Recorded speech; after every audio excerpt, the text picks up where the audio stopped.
मौजूद है। एक सहाबी सख्त बीमार, और ऐसी बीमारी के खड़े होने की ताकत बोलो नहीं है, चलने की ताकत नहीं है, अरे बैठने की ताकत नहीं है। हदीस शरीफ में लिखा है कि सहाबी का पूरा बदन लकड़ी की तरह सूख चुका है, पूरा बदन कमज़ोर हो चुका है। हज़रत अक़दस नबी करीम सल्लल्लाहु अलैहि वसल्लम को ख़बर मिली। और मेरे भाइयों, जब हम हमारे आका ताजदार मदीना मुहम्मदुर रसूलुल्लाह सल्लल्लाहु अलैहि वसल्लम की मुबारक ज़िंदगी को पढ़ेंगे और मुबारक ज़िंदगी को सुनेंगे तो ये फैसला करने पर मजबूर होंगे कि हमारे माँ बाप से भी ज़्यादा अगर हमसे कोई मोहब्बत करने वाला था तो हमारे आका हज़रत मुहम्मदुर रसूलुल्लाह सल्लल्लाहु अलैहि वसल्लम मोहब्बत करने वाले थे। हदीस शरीफ में मौजूद है, हज़रत अक़दस नबी करीम सल्लल्लाहु अलैहि वसल्लम वो बीमार सहाबी की इयादत के लिए तशरीफ़ ले गए, यानी बीमार सहाबी की खैर खैरियत को मालूम करने के लिए। और तिरमिज़ी शरीफ में हदीस मौजूद है, उलमा जानते हैं, हदीस के बयान करने वाले हज़रत अबू हुरैरा रज़ी अल्लाह तआला अन्हु फरमाए नबी करीम सल्लल्लाहु अलैहि वसल्लम ने जब मेरा कोई उम्मती किसी बीमार की इयादत के लिए या अपने भाई की मुलाकात के लिए, इसलिए घर घर की मुलाकातें मामूली मुलाकात नहीं है बल्कि अल्लाह रब्बुल आलमीन उस पर क्या देते हैं। हदीस शरीफ में फरमाया नबी करीम सल्लल्लाहु अलैहि वसल्लम ने जब मेरा कोई उम्मती किसी मुसलमान की इयादत के लिए, बीमार की इयादत के लिए या अपने मुसलमान भाई की मुलाकात के लिए अपने घर से निकलता है या अपने महल्ले से निकलता है, अल्लाह पाक उसके पीछे एक फ़रिश्ता लगा देते हैं और वो फ़रिश्ता पुकार पुकार कर कहता है तुम कितने बाबरकत हो, तुम्हारा चलना कितना बाबरकत है, यकीनन तुमने अपना ठिकाना जन्नत में बना लिया। और हदीस शरीफ में फरमाया नबी करीम सल्लल्लाहु अलैहि वसल्लम ने जब मेरा कोई उम्मती किसी बीमार की इयादत के लिए सुबह में जाता है तो शाम तक 70,000 फरिश्ते यानी 70,000 फरिश्ते उसके लिए दुआएं करते हैं। हमारे लिए तो सिर्फ एक फ़रिश्ते की दुआ काफ़ी है, उसके बावजूद हमारे आका का सच्चा फरमान कि 70,000 फरिश्ते उसके लिए दुआएं करते हैं और शाम को जाता है तो सुबह तक 70,000 फरिश्ते दुआएं करते हैं। हदीस शरीफ में मौजूद है, हज़रत अक़दस नबी करीम सल्लल्लाहु अलैहि वसल्लम वो बीमार सहाबी की इयादत के लिए तशरीफ़ लाए। हुज़ूर ने सहाबी से पूछा कि अल्लाह के बंदे बीमारी के दिन चल रहे हैं, अरे खड़े होने की ताकत नहीं, चलने की ताकत नहीं, बैठने की ताकत नहीं, इन बीमारी के दिनों में तुम अल्लाह से क्या दुआ मांगते हो, अल्लाह से तुम क्या सवाल करते हो। और आपको ये मालूम होना चाहिए कि बीमारी के दिनों में दुआएं कबूल होती हैं। जब अल्लाह की तरफ से कोई परेशानी आ जाए, कोई मुसीबत आ जाए, उस मुसीबत में हम अल्लाह को पुकारते हैं तो अल्लाह पाक हमारी पुकार को ज़रूर सुनता है। और इब्ने माजा शरीफ में ये हदीस मौजूद है, हज़रत अक़दस नबी करीम सल्लल्लाहु अलैहि वसल्लम ने हज़रत फ़ारूक आज़म रज़ी अल्लाह तआला अन्हु से फरमाया कि उमर जब कोई आदमी बीमार हो जाए तो उसको दुआओं के लिए कहो, इसलिए कि बीमार आदमी की दुआ फरिश्तों की दुआ की तरह कबूल होती है। अब हमारे नबी ने वो बीमार साहबी से सवाल कर लिया कि इन बीमारी के दिनों में तुम अल्लाह से दुआ क्या मांगते हो, अल्लाह से सवाल क्या करते हो, इसलिए कि पूरा जिस्म कमज़ोर हो चुका है, लकड़ी की तरह सूख चुका है। तो साहबी ने कह दिया अल्लाह के नबी मैं अल्लाह से दुआ मांगता हूँ इलाहुल आलमीन दुनिया की ज़िंदगी तो शॉर्ट ज़िंदगी है, बोलो बेशक, इसलिए कि दुनिया की ज़िंदगी ख़त्म हो जाएगी, असल ज़िंदगी तो आखिरत की ज़िंदगी है। दुनिया की ज़िंदगी तो शॉर्ट ज़िंदगी है, दुनिया की ज़िंदगी तो ख़त्म होने वाली फ़ानी ज़िंदगी है। ए अल्लाह तू दुनिया की ज़िंदगी में जितनी तकलीफ़ें तू मुझे देना चाहता है, जितनी आजमाइशों में तू मुझे मुब्तला करना चाहता है कर ले, लेकिन आखिरत की तकलीफ़ से तू मुझे बचा लेना, आखिरत की तकलीफ़ से तू मुझे महफूज फरमा लेना। इसलिए कि सहाबा इकराम का ईमान बड़ा ज़बरदस्त था, उनके सामने आखिरत होती थी, हर वक्त वो आखिरत के फ़िक्रमंद रहते थे। और सहाबा इकराम को ये बात मालूम थी दुनिया की तकलीफ़ आखिरत की तकलीफ़ के मुकाबले में कोई तकलीफ़ नहीं, दुनिया की राहत आखिरत के राहत के मुकाबले में कोई राहत नहीं। हदीस शरीफ में मौजूद है जब हमारे नबी ने सहाबी की ये बात सुनी, सहाबी दुआ क्या करे, अल्लाह दुनिया की ज़िंदगी तो ख़त्म हो जाएगी, दुनिया की ज़िंदगी तो शॉर्ट है, दुनिया की ज़िंदगी में जितनी तकलीफ़ें तू मुझे देना चाहता है दे दे, लेकिन आखिरत की तकलीफ़ से तू मुझे बचा लेना। हदीस शरीफ में, बुखारी शरीफ में हदीस मौजूद है, हज़रत अक़दस नबी करीम सल्लल्लाहु अलैहि वसल्लम ने सहाबी की इस बात को सुनकर नागवारी का इजहार फरमाया और आपने फरमाया, मेरे साहबी ऐसी दुआ क्यों मांगते हो। हमारे आका मुशफिक थे, उम्मत से बड़ी मोहब्बत थी, जितना माँ को अपने दूध पीते बच्चे से इतनी मोहब्बत नहीं होती, उससे भी ज़्यादा मोहम्मद अरबी उम्मत के लिए अपने दिल में मोहब्बत रखने वाले थे।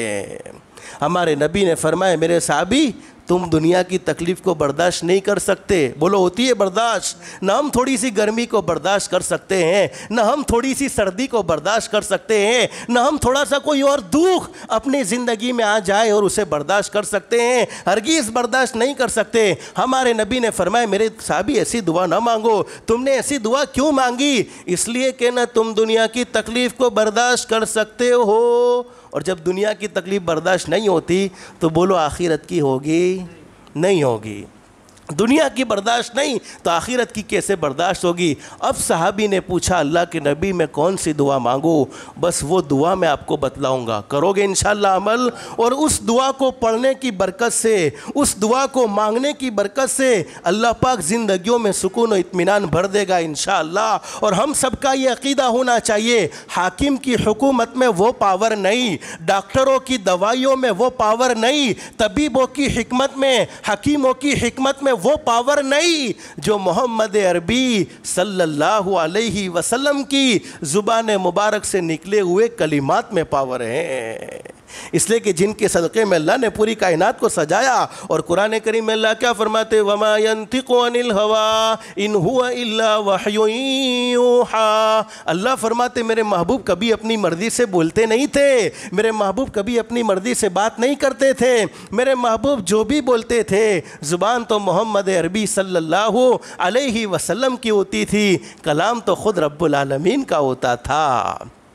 इस दुआ को पढ़ने की बरकत से अगर कोई आदमी कर्ज में डूब चुका है, ज़ाहिरी कोई असबाब उसे नज़र नहीं आते, अल्लाह कर्ज से नजात नसीब फरमाएगा। कारोबार ठप पड़ चुका है, कारोबार में मंदी आ चुकी है, कारोबार में ऐसा मालूम होता है जैसे मेरे कारोबार में किसी ने जादू कर दिया है, मेरी दुकान पर किसी ने जादू कर दिया है, इस दुआ को पढ़ने की बरकत से अल्लाह पाक जादू होगा तब भी ख़त्म फरमाएगा और रिज़्क़ में बेहिसाब बरकतों के फ़ैसले फरमाएगा। घर में जवान बेटी है, घर में जवान बेटा है, लेकिन कोई मुनासिब रिश्ता नहीं मिलता, कोई मुनासिब शादी का इंतज़ाम नहीं होता, इस दुआ को पढ़ने की बरकत से अल्लाह नेक साले जोड़े का फ़ैसला फरमाएगा।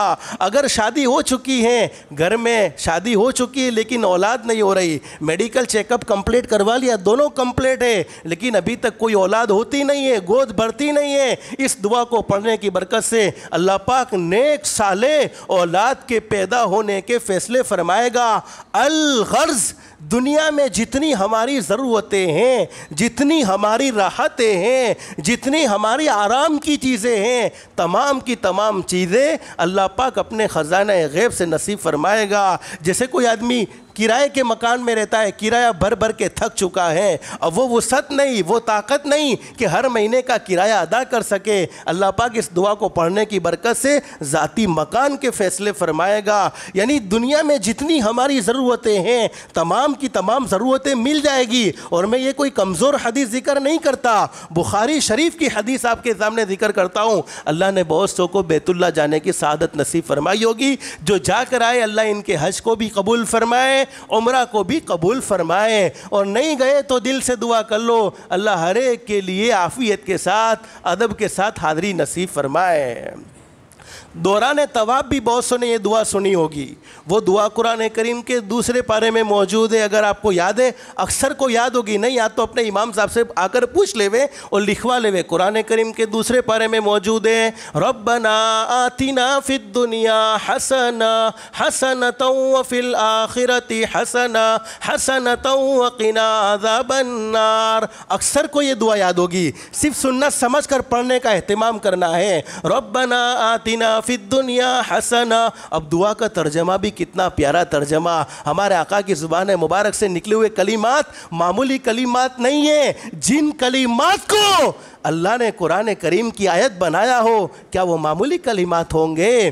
क्या हमारे नबी ने मांगा है, अल्लाह तू मेरी दुनिया बेहतर से बेहतर बना दे। जिसकी दुनिया अल्लाह बेहतर बनाए, बोलो दुनिया की कोई ताकत उसकी दुनिया को उजाड़ सकती है? अरे बोलो ना, उजाड़ सकती है। जिसकी दुकान अल्लाह खुद अच्छी चलाए, दुनिया की कोई ताकत उसकी दुकान को कमज़ोर कर सकता है? जिसके साथ अल्लाह पाक भलाई का मामला कर ले, उसके साथ कोई बुराई का मामला कर सकता है? नहीं कर सकता। तो हमारे आका ने पहले दुनिया की भलाई मांगी, इसलिए कि दुनिया की ज़िंदगी पहली है, फिर आखिरत की ज़िंदगी है। रब्बना आतिना फिद दुनिया हसना, ए अल्लाह तू मेरी दुनिया भी बेहतर से बेहतर बना दे। वफिल आखिरा, दुनिया बेहतर बनी तो बोलो आखिरत भी इंशाअल्लाह बेहतर ही बेहतर है। अल्लाह तो मेरी आखिरत भी बेहतर से बेहतर बना दे। वक़ीना अज़ाब अन्नार, और मुझे जहन्नम के अज़ाब से बचा लेना।